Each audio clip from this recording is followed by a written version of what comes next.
चलिए शुरू करते हैं हम फिर मूल अधिकार में सबसे प्रथम समानता का अधिकार। कि भाई समानता का अधिकार ये भारतीय नागरिकों को दिया जाने वाला सबसे पहला मूल अधिकार है। अनुच्छेद 14 से 18 में इसका वर्णन है। अनुच्छेद 14 से 18 यहाँ पे पहले क्वेश्चन बनता है समानता के अधिकार में कितने मूल अधिकार हैं, तो साहब 5 मूल अधिकार हैं। अब पहला मूल अधिकार कहता है अनुच्छेद 14, पहला अनुच्छेद कहता है 14, विधि के समक्ष समता और विधियों के समान संरक्षण।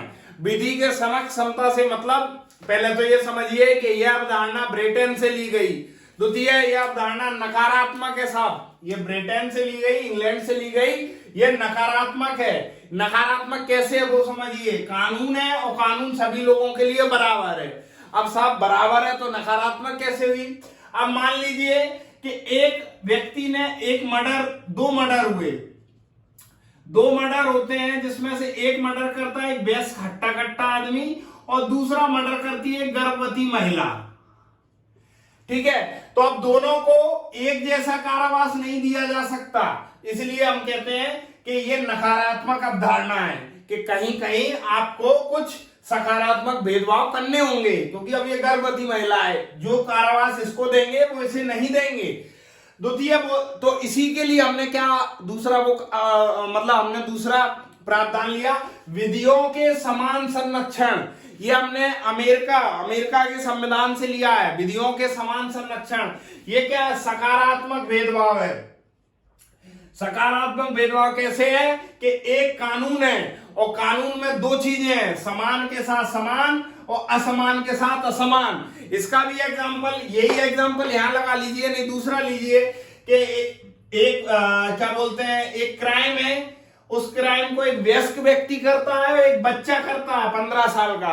तो जो 15 साल का बच्चा है उसको वयस्क व्यक्ति के बराबर सजा नहीं दी जा सकती, उसे सुधार कारावास में भेजा जाएगा। तो यहां पर हमने सकारात्मक भेदभाव के साथ यहां पर कानून बनाया और कानून के साथ समान समान, असमान के साथ असमान व्यवहार। अब बोलता है अनुच्छेद 14, क्या इसमें कुछ अपवाद है, तो हाँ भैया अपवाद भी दिए गए कि राष्ट्रपति राज्यपाल द्वारा कोई भी अगर निर्णय लिया गया तो वो न्यायालय में उसकी कार्रवाई नहीं होगी। आर्टिकल 361 इसकी पुष्टि करता है। इसके बाद सांसद अगर संसद में कुछ बोलते हैं तो उसके विरुद्ध न्यायालय में कार्रवाई नहीं की जाएगी। आर्टिकल 105 इसकी पुष्टि करता है। अगर विधायक जो है विधानमंडल में कुछ ऐसी बातें बोलते हैं तो उसके खिलाफ भी उच्च न्यायालय में जाकर कार्रवाई की मांग नहीं की जाएगी, आर्टिकल 194 कहता है। उसी प्रकार मीडिया को भी विशेष उपबंध दिए जाते हैं जो आर्टिकल 361A के तहत है। तो ये विधि कानून के लिए सब बराबर में, ये कुछ अपवाद आते हैं। तो इस तरीके से हम सबसे पहला अनुच्छेद समझते हैं, विधि के समक्ष समता और विधियों के समान संरक्षण। चलिए तो अब आर्टिकल 15 की बात कर लेते हैं। आर्टिकल 15 क्या कहता है, धर्म, जाति, मूल वंश, लिंग, जन्म स्थान के आधार पर विभेद यानी भेदभाव नहीं किया जाएगा। ना तो किसी के जन्म के आधार पर किया जाएगा, ना जाति के आधार पर किया जाएगा, ना मूल वंश के, ना लिंग के, ना जन्म स्थान की, ये 5 के आधार पर विभेद नहीं किया जाएगा। इस अनुच्छेद में 5 उपभाग हैं, 5 उपभाग कह सकते हैं, उप फैक्ट कह सकते हैं, उप अनुच्छेद कह सकते हैं। तो 15(1) कहता है राज्य, धर्म, जाति, लिंग, जन्म स्थान, धर्म, जाति, मूलवंश, लिंग और जन्म स्थान, मूलवंश, लिंग और जन्म स्थान के आधार पर भेदभाव नहीं करेगा। ठीक है, राज्य की परिभाषा वही है जो मैंने पहले लेक्चर में बताई थी आर्टिकल 12 में। फिर 15(2) कहता है राज्य, यही 5 चीज, धर्म, जाति, लिंग, मूलवंश और जन्म स्थान, या धर्म, जाति, मूलवंश, लिंग और जन्म स्थान के आधार पर सार्वजनिक स्थलों पर भेदभाव नहीं किया जाएगा।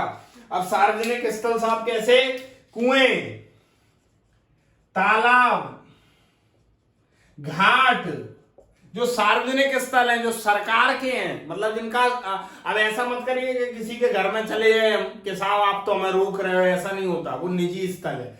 सार्वजनिक स्थल, मंदिर,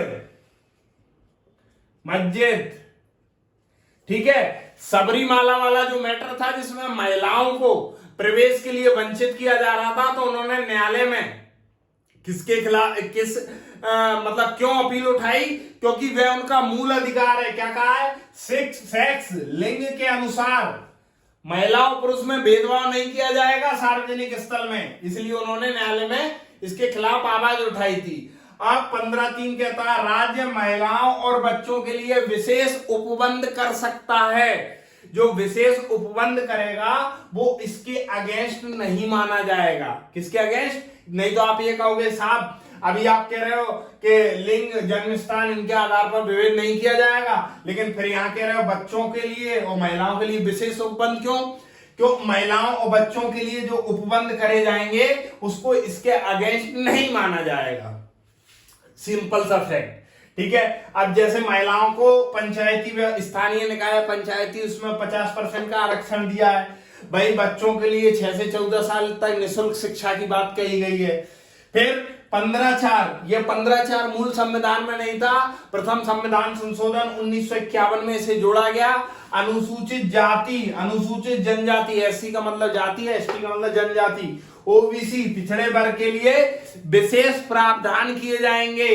जैसे मेडिकल कॉलेज वगैरह में इनको सीटों में कुछ आरक्षण दिया जाएगा, इंजीनियरिंग कॉलेज वगैरह में तो विशेष उपबंध क्यों दिए जाएंगे? पहले ये देखा जाएगा कि इनका अपर्याप्त प्रतिनिधित्व है या नहीं है। अपर्याप्त प्रतिनिधित्व का मतलब कि जैसे इनके समुदाय के हिसाब से अगर इनकी जनसंख्या है पूरी तो नहीं विशेष उपबंध करेंगे और ये उपबंध राज्य कर सकेगा।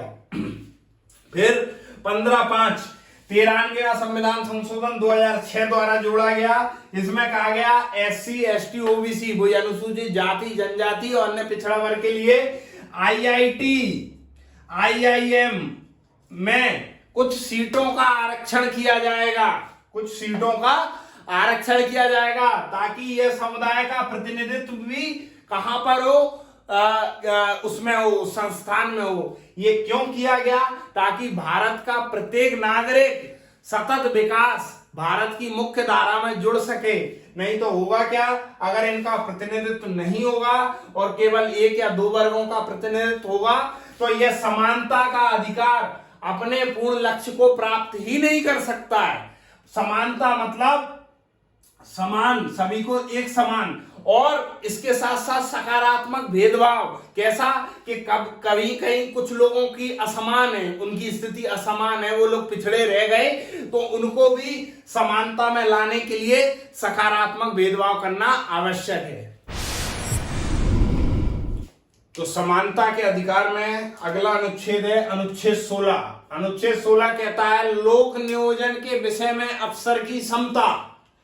तो लोक नियोजन का मतलब वही है कि नियुक्तियां सरकारी नौकरी वगैरह में अफसर की समता होगी, सभी के साथ समान व्यवहार किया जाएगा। तो इसके कुछ प्रावधान देखिए।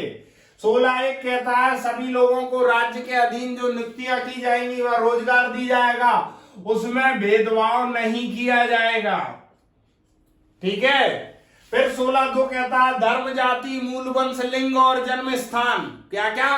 धर्म जाति लिंग, धर्म जाति मूल वंश लिंग और जन्म स्थान, धर्म जाति मूल वंश लिंग और जन्म स्थान के आधार पर लोक नियोजन के विषय में असमानता नहीं की जाएगी, विभेद भेदभाव नहीं किया जाएगा।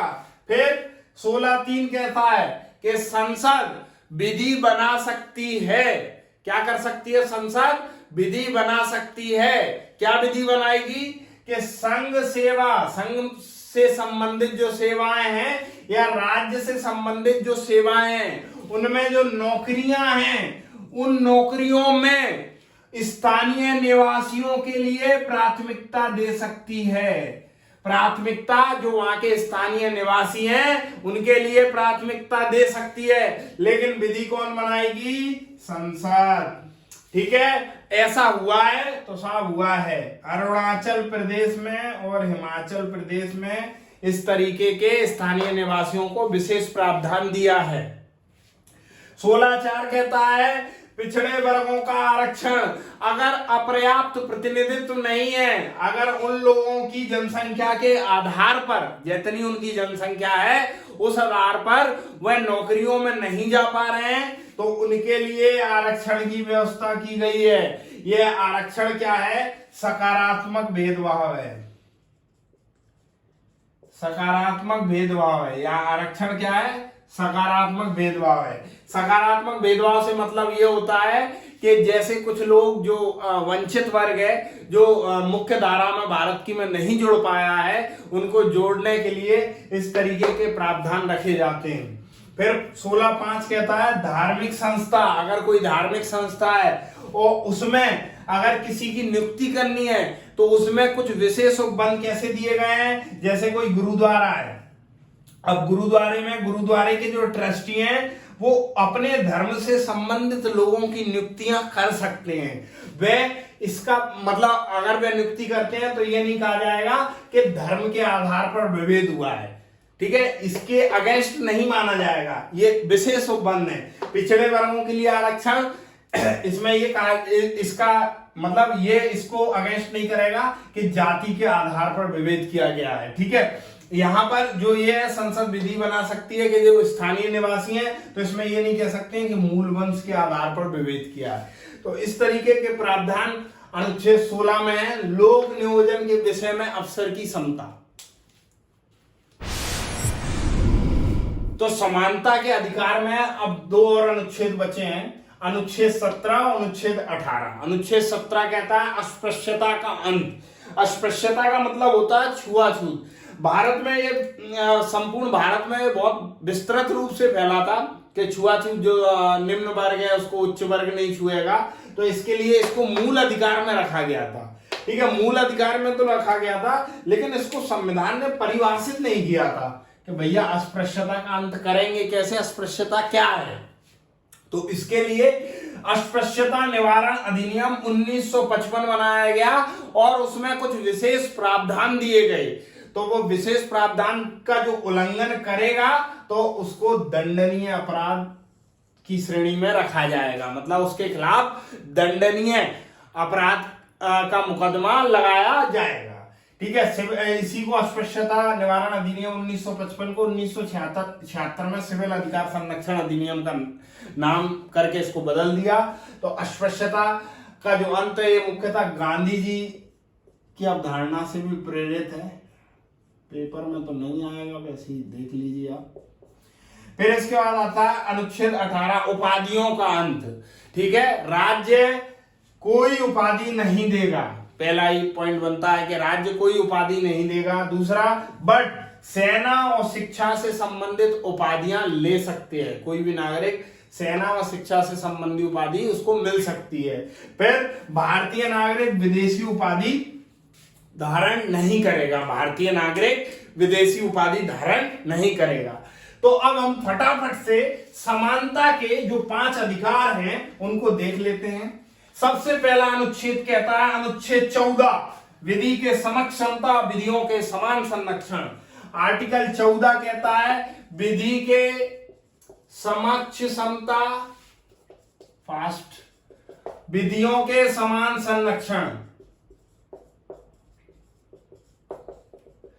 ठीक है। आर्टिकल 15 कहता है विभेद नहीं किया जाएगा, किस आधार पर? 5 आधार हैं, जन्म, जाति, लिंग, मूल वंश और धर्म। आगे पीछे हो गए, ठीक है। आर्टिकल 16 कहता है लोक नियोजन, सरकारी नौकरी के आधार पर, इन्हीं 5 के आधार पर विभेद नहीं किया जाएगा। जन्म, जाति, लिंग, जन्म स्थान मतलब लिंग, ठीक है। आर्टिकल 17 क्या कहता है? अस्पृश्यता का अंत। आप जल्दी से इसको रिवाइज भी कर लेंगे। आर्टिकल 18 कहता है उपाधियों का अंत। एक बार मेरे साथ फिर से रिपीट करिए। आर्टिकल 14 कहता है विधि के समक्ष समता, विधियों के समान संरक्षण, कानून के लिए सब बराबर, कानून सबके लिए बराबर। आर्टिकल 15 कहता है धर्म, जाति, लिंग, जन्म स्थान और मूल वंश के आधार पर भेदभाव नहीं किया जाएगा किसी भी सार्वजनिक स्थल पर। फिर उसमें कुछ सकारात्मक विभेद है, वो हमने डिटेल में पढ़ लिया है। आर्टिकल 16 कहता है लोक नियोजन के अवसर पर विभेद नहीं किया जाएगा। आर्टिकल 17 कहता है अस्पृश्यता का अंत और आर्टिकल 18 कहता है उपाधियों का अंत। तो इस तरीके से हम समानता के अधिकार को बहुत अच्छे से पढ़ लेते हैं।